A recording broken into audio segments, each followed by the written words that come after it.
नमस्कार, welcome to another video. मित्रों, आज इंटरनेशनल ऑर्डर में जिस तरह से इनसिक्योरिटी बढ़ रही है, कोई कहीं से भी किसी पे भी अटैक कर दे रहा है। कहा जाता था कि न्यूक्लियर वेपन्स के डेवलपमेंट के बाद से अब कोई बड़ा युद्ध नहीं देखने को मिलेगा, और सच भी है। आप देखेंगे कि वर्ल्ड वॉर 2 के बाद से अगर न्यूक्लियर वेपन ना होते तो कोल्ड वॉर कब का हॉट हो जाता और हमें पता भी नहीं चलता। पर रशिया के यूक्रेन पे अटैक के बाद से ये साफ हो गया है कि अब इन्हीं न्यूक्लियर वेपन्स के दम पे कोई भी किसी पे भी कन्वेंशनल वॉर शुरू कर सकता है। सोचिए, अगर रशिया के पास न्यूक्लियर वेपन ना होते तो क्या नेटो यूक्रेन की तरफ से लड़ाई न लड़ता। अब जरा सोचिए भारत चीन की स्थिति को। चाइना ने 1962 से अस्काई चीन पे कब्जा बना के रखा है। 2020 में गलवान स्टैंड ऑफ के बाद से दीप सैंग और कुछ अन्य पॉइंट्स पर अभी भी कब्जा करके बैठा हुआ है, पर हम चाह कर भी अटैक करके उसे वापस नहीं ले पा रहे हैं। वजह है न्यूक्लियर वेपन्स। और उधर चाइना भी खुलकर लद्दाख पे आगे नहीं बढ़ पा रहा है। वजह फिर वही है, भारत के न्यूक्लियर वेपन्स। अब इसी बात को थोड़ा सा घुमा के सोचिए कि क्या हो अगर दोनों देश एक कन्वेंशनल वॉर लड़ने लगे। इस कंडीशन में हम उन पे न्यूक्लियर वेपन नहीं छोड़ पा रहे हैं, ये सोच के कि अगर हम छोड़ेंगे तो वो हम पे छोड़ देंगे,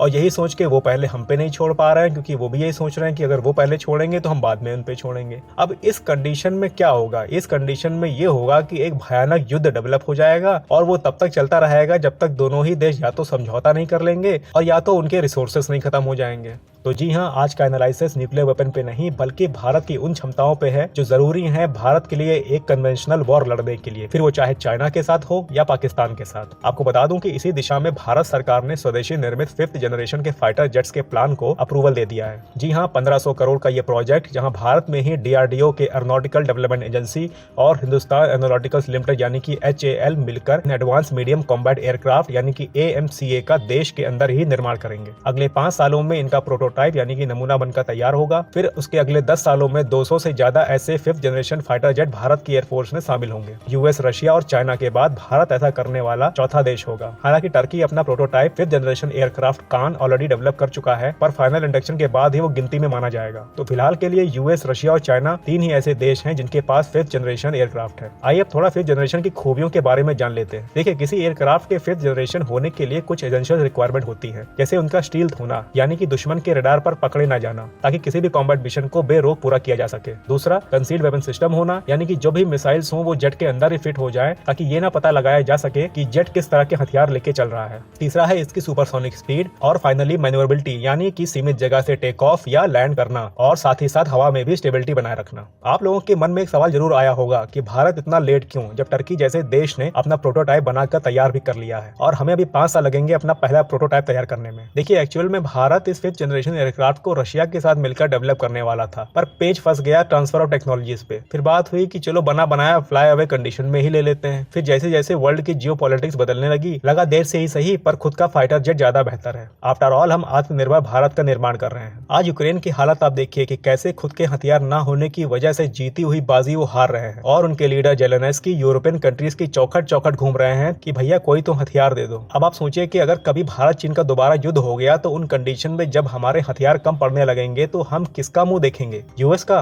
जो किसी का सगा नहीं है, या रशिया का जो आर्थिक रूप से चाइना पे खुद डिपेंडेंट है? आज चीन के पास 200 5th generation J-20 fighter jets हैं और हमारे पास एक भी नहीं। एडवांस्ड फाइटर जेट के नाम पर हमारे पास 3rd generation Russian made Sukhoi MK-30 हैं और 4.5 जनरेशन के सिर्फ 36 रफेल, सिर्फ 36। इसलिए देर से ही सही पर भारत सरकार के खुद से 5th जनरेशन फाइटर जेट बनाने के फैसले का हमें तहे दिल से स्वागत करना चाहिए। आई होप आपको ये एनालिसिस अच्छा लगा होगा। हमसे जुड़े रहने के लिए चैनल को सब्सक्राइब करना ना भूलें। मिलते हैं फिर ऐसी ही किसी महत्वपूर्ण चर्चा पे, तब तक के लिए जय हिंद।